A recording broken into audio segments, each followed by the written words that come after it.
வணக்கம் நண்பர்களே. நடிகர் விஜயனுடைய தாவேகா கட்சிக்கு மிக அதிகமான ஆலோசனைகளை வழங்கி நம்மளுடைய பதிவுகள் நிறைய வெளிவந்தது.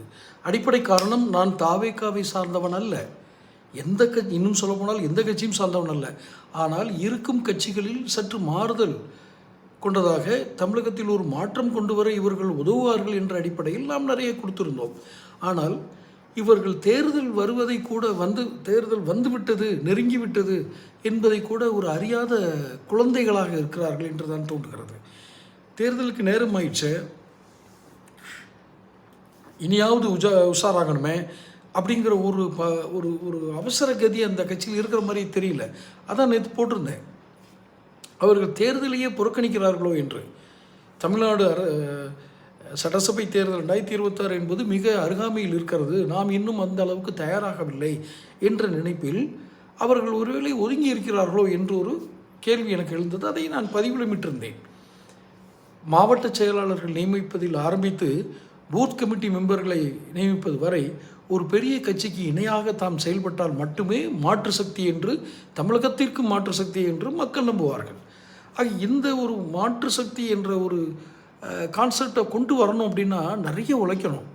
இன்றைக்கி இன்னும் சொல்ல போகிறதா, களத்தில் இவர் கட்சியில் இணைய வந்த ஆட்களெல்லாம் இவர் விரட்டி விட்டாருன்னு தான் சொல்லணும். இவர் செய்யலை, விஜய் செய்யலை. அப்போ யார் செஞ்சாங்க? இந்த இரண்டாம் கட்ட தலைவர்கள் இல்லை தருதலைகள், அந்த வார்த்தையை நான் சொல்கிறதுக்கு மன்னிக்கணும். ஜான் ஆரோக்கியசாமி, பான் ஆரோக்கியசாமி எல்லாம் என்ன ஆளுங்க? இவங்களுக்கெல்லாம் அரசியலை பற்றி என்ன தெரியும்? பிராண்டிங் பண்ணுறதுக்கான ஒரு உத்தி மட்டும்தான் இருந்திருக்கு. அவர் பேர் என்ன, ஆதவ் அர்ஜுனா. இறைவா, விஜய் ஏன் இந்த மாதிரி இதில் போய் சிக்கினார்னு தெரில. ஆனந்த், அவர் அதுக்கு மேலே யார்கிட்டையுமே ஒரு ஸ்ட்ராட்டஜி இல்லை, ஒரு தேர்தல் வியூகம் வகுத்து போகிற அந்த ஒரு கொஞ்சம் கூட, அந்த ஒரு சதவீதம் கூட இல்லை. ஆதங்கத்தில் நாங்கள் சொல்கிறோம். இதனால் எங்கள் உடல்நலம் தான் பாதிக்கப்படும் மொழியே, கட்சிக்கு ஒன்றும் இல்லை.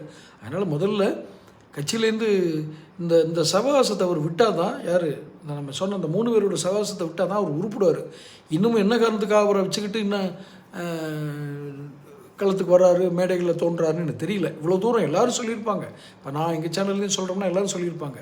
இந்த 3 பேரை கழட்டி விட்டார்னா இவரும் உருப்பிடலாம். 3 பேர் கழட்டி விட்டால் ஆள் இல்லை அப்படிலாம் நினைக்காதீங்க.